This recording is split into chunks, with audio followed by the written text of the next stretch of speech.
नमस्कार, आप देख रहे हैं डेली पोस्ट हरियाणा और मैं हूं भारती शर्मा। सरकार के खिलाफ कई बार लोगों द्वारा प्रदर्शन किया जाता है। सरकार की नीतियों के खिलाफ सामाजिक संगठनों द्वारा, राजनीतिक दलों द्वारा और कर्मचारी संगठनों द्वारा कई बार विरोध प्रदर्शन किया जाता है। सड़कों पर लोग उतरते हैं, रैली लोगों द्वारा निकाली जाती है।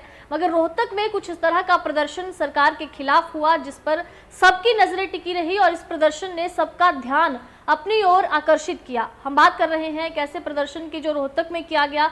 बुढ़ापा पेंशन की बहाली को लेकर यह प्रदर्शन था। 102 साल के बुजुर्ग जो हैं, तस्वीरें आप देखिए किस तरह से रथ पे बैठकर बैंड बाजे के साथ गले में नोटों का हार डालकर ये 102 साल के बुजुर्ग जो हैं अपने जिंदा रहने की लड़ाई लड़ रहे हैं। खुद को जिंदा साबित करने की लड़ाई सिस्टम के खिलाफ ये पिछले 7 महीने से लड़ रहे हैं। आपको बता दें कि सरकार ने पिछले 7 महीने से ये जो बुजुर्ग आपको तस्वीरों में दिखाई दे रहे हैं इनको मृत घोषित किया हुआ है, जिसको लेकर अपने आप को जिंदा साबित करने की लड़ाई ये बुजुर्ग 102 साल के जो बुजुर्ग हैं लड़ रहे हैं।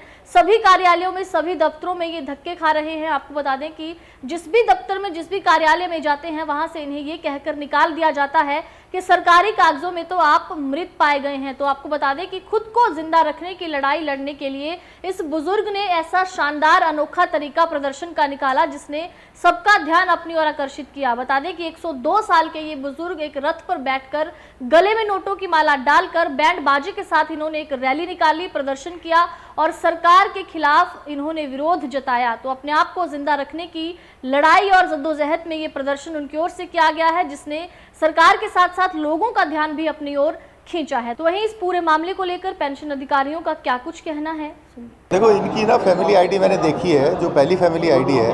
बेसिकली ट्रिपल पी बनने का तरीका ये है कि ट्रिपल पी में एक फॉर्म होता है, उसमें वो सारे परिवार के लोग अपना पर्टिकुलर्स भर के देते हैं। फिर परिवार के मुखिया के हम साइन कराते हैं कि ये पर्टिकुलर्स ठीक हैं क्या, उसके आधार पर उन्होंने साइन करके दिया हुआ है। तो उसमें वो फैमिली आईडी में पहले वो जिंदा दिखाए गए हैं, फिर वो दूसरी एक करेक्टेड फैमिली आईडी दिखा रहे हैं जिसमें उनको मृत घोषित दिखाया हुआ है, मतलब जिनमें उनका नाम नहीं है। वो हम चेक करना चाह रहे हैं कि दूसरी फैमिली आईडी किसने वेरीफाई करके दी है और किसने करेक्ट कराई है, जिसके आधार पे इनकी फैमिली आईडी में इनको मृत दिखा दिया है। तो वो मैंने कहा कि एक दरखास्त दे दो, इन्होंने दे दी है।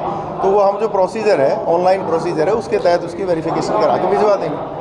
ये है जी। देखो, वो किसी ने करेक्ट कराया होगा, फैमिली मेम्बर ने फार्म दिया होगा, क्योंकि जो पहली फैमिली आईडी है, ठीक है, उसमें वो जिंदा है। तो करेक्शन का प्रोसेस है ना कि जैसे आपकी शादी हो गई, परिवार में कोई दुर्घटना हो गई, कोई नौकरी लग गया, इनकम बढ़ गई, तो वो करेक्शन का प्रोसेस है, वो आप अपडेशन या करेक्शन गई है, तो वो कैसे हुआ है वो देखना पड़ेगा। तो अब ये जिंदा है तो रीवेरिफिकेशन होगी। रीवेरिफिकेशन के बाद इनका, क्योंकि जिंदा है आपने, हमने भी देखा है, तो ये चली जाएगी ट्रिपल पी में, ठीक होगी। इसके बाद ट्रिपल पी के आधार पे फिर इनकी पेंशन शुरू हो जाएगी। ठीक है। इनकम की भी बात करें तो इनकम, देखो, इनकम में भी नहीं, सुनिए, प्रोसेस ये है कि परिवार का मुखिया साइन करके देता है। तो जब फैमिली आईडी बने तो परिवार के मुखिया को बिल्कुल देख के साइन करना चाहिए। और हम बार बार यही कहते थे कि आप अपने परिवार की सारी जो फैमिली है, सारे मेम्बरान की आप एंट्रीज़ को कृपया चेक करें, क्योंकि ये डॉक्यूमेंट बहुत क्रूशियल डॉक्यूमेंट होने वाला है। ठीक है, तो कुछ लोगों ने पता नहीं किस वजह से कर दिया, पर करेक्शन का मोड अभी खुला है। सबका स्वागत है।